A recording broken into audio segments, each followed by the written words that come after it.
Hey, Redeeming Life Church and Good Shepherd Fellowship. While I cannot officially say anything yet, I would like to highly encourage that if you're not ill and if you are okay gathering in person for worship, that you are here this Sunday. You're not going to want to miss this Sunday because this is going to be a special day in the life of Good Shepherd Fellowship and Redeeming Life Church. So special, in fact, that we're adding some chairs. If you've been attending on Sundays, you know that we're already filling up our socially distanced space. People are coming back. We have guests showing up. It's a great problem to have, so we've added some chairs. I'll tell you a little bit more about that in a moment, but I just want to let you know what to expect.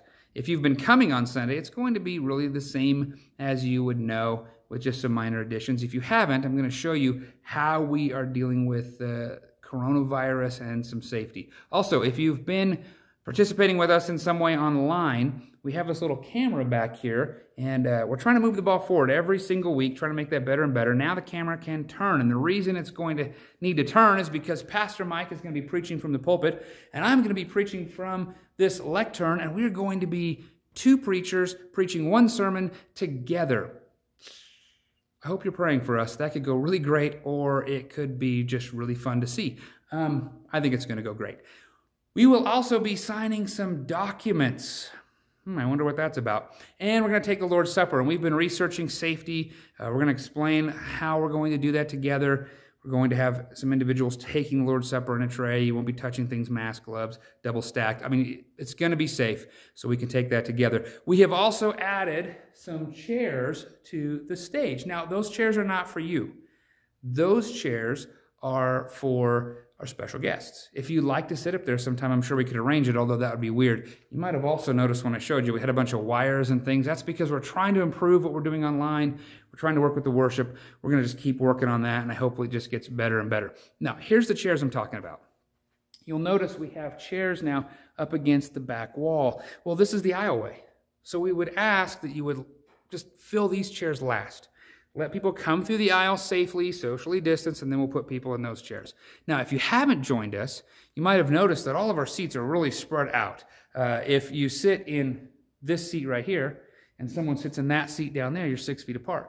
If you're two single people, that works great. Or your whole family can fill one row, and then you have a big space. They're all spread out. We have one section. It's right over here behind me, and it is masks required. There are little signs on the wall and things, so you'll know. It's the only place in the whole building that masks are absolutely required. Otherwise, we would just highly encourage that you would wear a mask for the sake of your brothers and sisters as you're coming in and out of the building. Once you get to your seat, you are more than welcome to take that mask off. The only other people that will be wearing masks the whole time are those up in the sound booth where they can't socially distance, or those of us serving and greeting you. I want to encourage you get here quickly, get to your seat quickly, because we have some overflow chairs.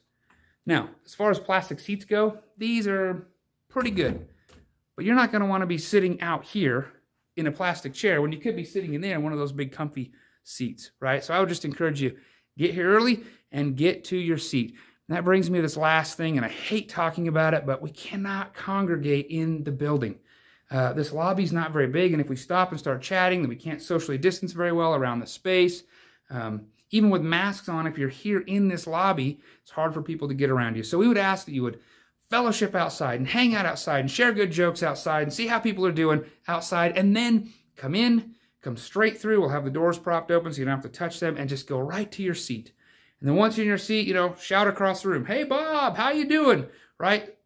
But then when the service is over and we dismiss you, we're just asking you to go straight back out and then do whatever it is you're going to do outside. I know it's miserable.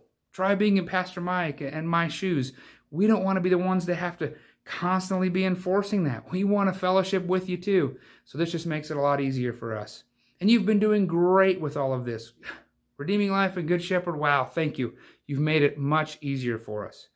And because Sunday is going to be such a special day, and because I think we're going to be excited to see what the Lord is doing, we are also having a good old-fashioned ice cream social at 7 p.m. on Sunday night.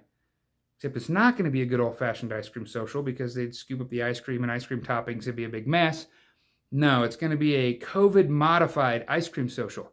We're going to put up the shade awnings, we're going to have your camp chairs, and then we're going to have pre-wrapped treats like the ice cream sandwiches and the creamies and all that fun stuff.